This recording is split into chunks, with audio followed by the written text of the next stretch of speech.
All right, so welcome to the video walkthrough for the Private Label Podcast. This week we're talking about my most successful tips and tricks for email follow-up.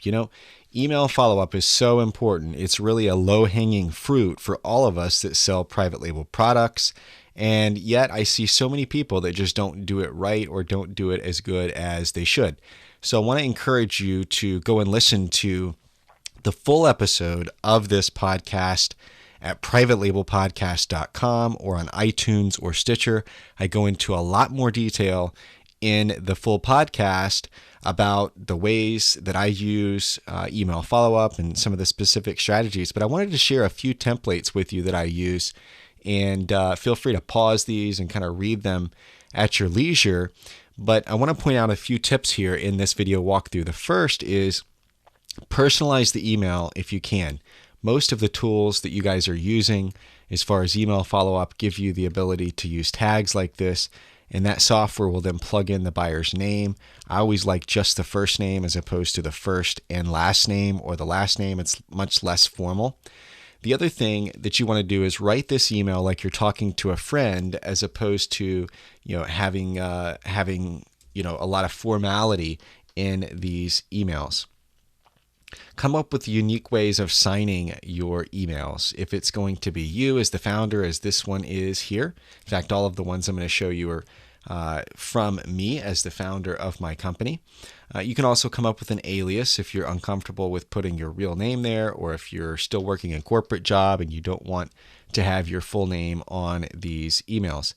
Another tip is to ask people to reply, as opposed to using a contact form, which feels very informal and impersonal. Just ask them to reply to the email. That's going to come right back to you or to your customer service person that can then address them with their issue. Come up with unique titles or subject lines for your message.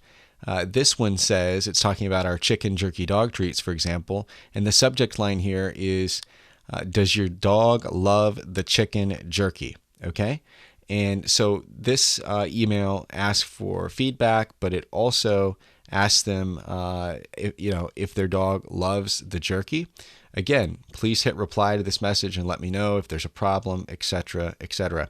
One more tip. This is probably the email template that gets the biggest response from us, and it is one that is designed to look like me as the owner, or I as the owner, to use proper grammar, just stumbled into the office one morning and decided to start emailing customers. So it's very informal. It just says, hi again, and then it puts their first name in. I wanted to check in with you and just ask frankly how the training with your pet is going. Have you been successful with curtailing the chewing and scratching from your dog or cat? If so, I'm very happy to hear that. If not, I want to help. Some pets have a tougher time changing their behavior than others. If you're struggling, please hit reply and let me know a bit about your situation. So that type of an approach where people feel like you're really talking to them and interested in their opinions and their experience is going to give you the best results. All right, I hope you enjoyed this. Make sure to leave comments below and let me know what works for you in terms of email follow-up. And I'll be right back here next week with another Listen and Learn episode and video walkthrough. Have a great week.